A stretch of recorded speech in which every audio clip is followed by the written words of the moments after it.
बहुत वर्ष तलर कथा।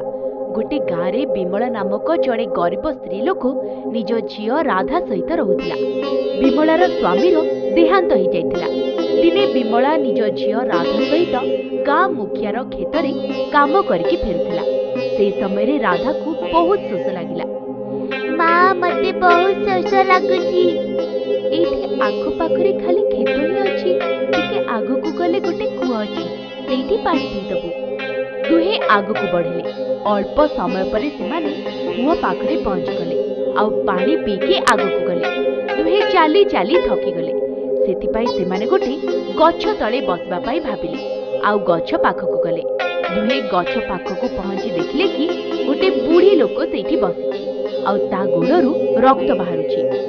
अरे बुढ़ी माँ, तुम गोड़रू रक्त बाहरुची, मु ताके सफा कर दउची। बुढ़ी लोकर खंडिया को सफा करबा पाई राधा आउ ता माँ पाखरे किछि भी नथिला। से समय राधार माँ निज लुगा कानीरू टिके कपड़ा फाड़ी बुढ़ी लोकर खंडिया को सफा करदेला।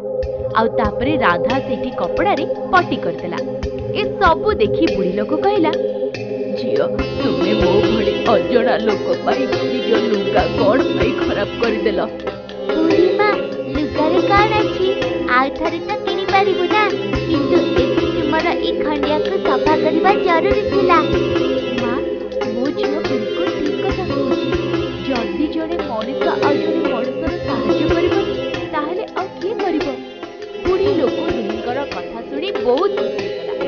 झियो, भगवान तुम दी जनकर मंगल करंतु ओ तुमर सबु इच्छा पूर्ण हो जाऊ। दुहे बुढ़ी लोकर आशीर्वाद नहीं घर को जाऊ। सेतेबेले बुढ़ी पछरु सेमानकु डाकिला, मो पाखरे एई गोटे स्कर्ट अछि। एबे मु तो आकु पिंदी पारबिनी। झियो राधा, आकु जदि तू पिंदिबु त मते बहुत भल लागिबो। राधा स्कर्ट नेउ नथिला, किंतु बुढ़ी लोक बारंबार कहिबारु से स्कर्ट रखिला आ घर को आसिला। घर को आसी दुहे रुटी आ पियाज खाइकी सोई पड़िले। किछि समय भितरे संध्या हो गला। सेमाने उठिले। राधा सामने रे रखाइतबा सेही स्कर्ट को देखिला, जोटा ताको बुढ़ी लोक दे।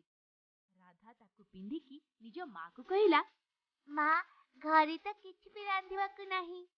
एहा सुनी विमला आखिरे लुह आसला। आउ से राधा को कहिला, मते क्षमा कर दे, मु तते दुई ओळार खाइबा भी देई पारुनी।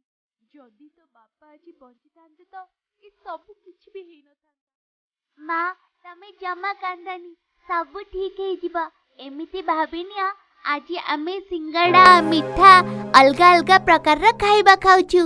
राधार एमिति कहबा मात्रे ही ए सब जिनिस सामना को आसीगला।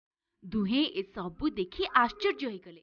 माँ, एक ही जादू, मोर कहबा मात्रे ही ए सब जिनिस सामना को आसीगला। झियो, लागुची ए से बुढ़ी मार आशीर्वाद अटे। दुहे बहुत भूखिला थिले, सेथिपाई जल्दी जल्दी खाइबा को लागिले। खाइबा समय रे टिके खाइबा राधार स्कर्ट रे पड़ीगला। तापरे राधा से स्कर्ट को बदली आउ गोटे स्कर्ट पिंधिला ओ बुढ़ी मार स्कर्ट को निज पाखरे रखिदेला। जेतेबेले से आउ थरे खाइबा को मागिला तो किछि मिलिलानी। माँ, एथर किछि भी मिलिलानी। तापरे विमलार नजर राधा पाखरे रखा जाइथिबा स्कर्ट उपरे पड़िला। स्कर्ट उपरे पड़िथिबा खाइबा आपे आपे सफा हो जाइथिला। ए सब देखि विमला कहिला, राधा, ए स्कर्ट उपरे तो खाइबा पड़ जाइथिला ना, तू कोन ताको सफा कर देलु की? ना माँ, मु भाबिली प्रथमे खाइबा खाई देबी, तापरे सफा करबी। राधा, थरे ए स्कर्ट पिंदी की किछि मागिलु?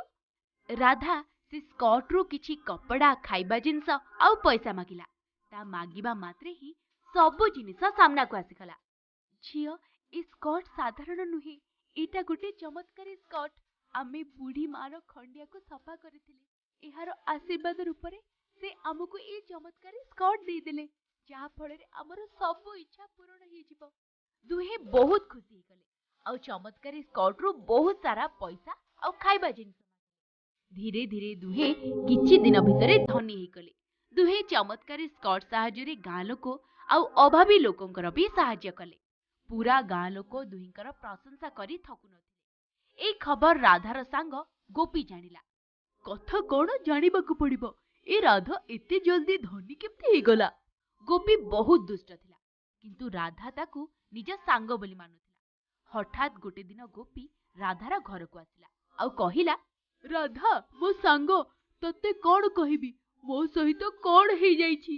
ଏମିତି କହିକି ଗୋପୀ କାନ୍ଦିବାକୁ ଲାଗିଲା। ରାଧା ଆଉ ବିମଳା ଦୁହେଁ ତାକୁ ଚୁପ୍ କରେଇଲେ ଆଉ ତାକୁ ପାଣି ପିଇବାକୁ ଦେଲେ। ଗୋପୀକୁ ଚୁପ୍ କରାଇବା ପରେ ବିମଳା ଗୋପୀକୁ ପଚାରିଲା, ଗୋପୀ କଣ ହେଲା, ତୁମେ କାନ୍ଦୁଛ କାହିଁକି? ଆଉ ଏତେ ଦିନ ପର୍ଯ୍ୟନ୍ତ ତୁମେ କୋଉଠି ଥିଲ? ଆମକୁ ତୁମ ସାହାଯ୍ୟ ଦରକାର ଥିଲା, ସେଥିପାଇଁ ଆମେ ତୁମ ଘରକୁ ବି ଯାଇଥିଲୁ, କିନ୍ତୁ ସେଇଠି ତାଲା ପଡ଼ିଥିଲା। ଏ ସବୁ ଶୁଣି ଗୋପୀ କିଛି ବୁଝିପାରିଲାନି କି କଣ କହିବ, କେମିତି ଦୁହିଁକୁ ବୋକା ବନେଇବ ଆଉ ତାଙ୍କଠାରୁ ପଇସା ଆଣିବ। ଗୋପୀ ବହୁତ ଚାଲାକ ଥିଲା। ସେ ବାହାନା କରି କହିଲା, ମୋ ମାମୁଙ୍କର ଦେହ ବହୁତ ଖରାପ ଅଛି, ମୁଁ ଓ ମୋ ମା ସେଇଠିକି ଯାଇଥିଲୁ, ମତେ ପଇସା ଦରକାର, ସେଥିପାଇଁ ମୁଁ ଏଠିକି ଆସିଛି। ଯଦି କିଛି ସାହାଯ୍ୟ ମିଳିଯାଆନ୍ତା ତାହେଲେ ଆପଣଙ୍କର ବହୁତ ଭଲ ହେବ। ରାଧା ଓ ବିମଳା ଦୁହେଁ ଗୋପୀ କଥାରେ ବିଶ୍ୱାସ କରିଲେ। ରାଧା ଗୋପୀ ସାଙ୍ଗରେ ହିଁ ଚମତ୍କାରୀ ସ୍କର୍ଟକୁ ପିନ୍ଧିକି ବହୁତ ସାରା ଖାଇବା ଜିନିଷ ସେ ମାଗିବା ମାତ୍ରେ ହିଁ ସବୁ ଜିନିଷ ଆସିଗଲା। ଏ ସବୁ ଦେଖି ଗୋପୀ ସବୁ ବୁଝିଗଲା। ଗୋପୀ ସେ ଚମତ୍କାରୀ ସ୍କର୍ଟକୁ ଚୋରି କରିବା ପାଇଁ ଭାବିଲା।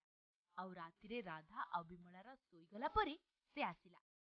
ଗୋଟେ କାମ କରୁଛି, ଏ ଚମତ୍କାରୀ ସ୍କର୍ଟକୁ ଚୋରି କରି ନେଇଯିବି। এই ଚମତ୍କାରୀ ସ୍କର୍ଟ ଦ୍ୱାରା ମୁଁ ମଧ୍ୟ ବହୁତ ଧନୀ ହେଇଯିବି। ଏମିତି ଭାବି ଗୋପୀ ସେ ଚମତ୍କାରୀ ସ୍କର୍ଟକୁ ଚୋରେଇ ନେଲା। ଘରଠାରୁ ବାହାରି ଅଳ୍ପ ଦୂର ଯାଇକି ଚମତ୍କାରୀ ସ୍କର୍ଟକୁ ପିନ୍ଧି ହିଁ ଯାଉଥିଲା। ସେଇ ସମୟରେ ତାର ଦେହ ନିଆଁ ଭଳି ଜଳିବାକୁ ଲାଗିଲା। ଗୋପୀ ସ୍କର୍ଟକୁ ଖୋଲିକି ଫୋପାଡ଼ିବା ପାଇଁ ବହୁତ ଚେଷ୍ଟା କଲା। ସ୍କର୍ଟ ବାହାରୁ ହିଁ ନଥିଲା। ହେ ଭଗବାନ, ଏ ସ୍କର୍ଟ କାହିଁକି ଖୋଲୁନି, ମୁଁ କଣ କରିବି? ଗୋପୀ ଦୌଡ଼ି ଦୌଡ଼ି ରାଧାର ସେ ସମୟରେ ଶୋଇଥିଲେ। ଗୋପୀର ଶବ୍ଦ ଶୁଣି ସେମାନେ, ରାଧା ମୋ ସାଙ୍ଗ, ମୋ ଦେହରୁ ଏ ସ୍କର୍ଟକୁ ବାହାର କରିଦିଅ, ନହେଲେ ମୁଁ ମରିଯିବି। ମୋ ପୁରା ଦେହ ଖାଲି ଜଳୁଛି। ଆ ଆ ସେ ସମୟରେ ରାଧା ଚମତ୍କାରୀ ସ୍କର୍ଟକୁ ଛୁଇଁକି କହିଲା, ଚମତ୍କାରୀ ସ୍କର୍ଟ, ଗୋପୀ ଦେହରୁ ବାହାରକୁ ଆସିଯାଅ। ଏମିତି କହିବା ମାତ୍ରେ ଚମତ୍କାରୀ ସ୍କର୍ଟ ଗୋପୀ ଦେହରୁ ବାହାରକୁ ଆସିଲା।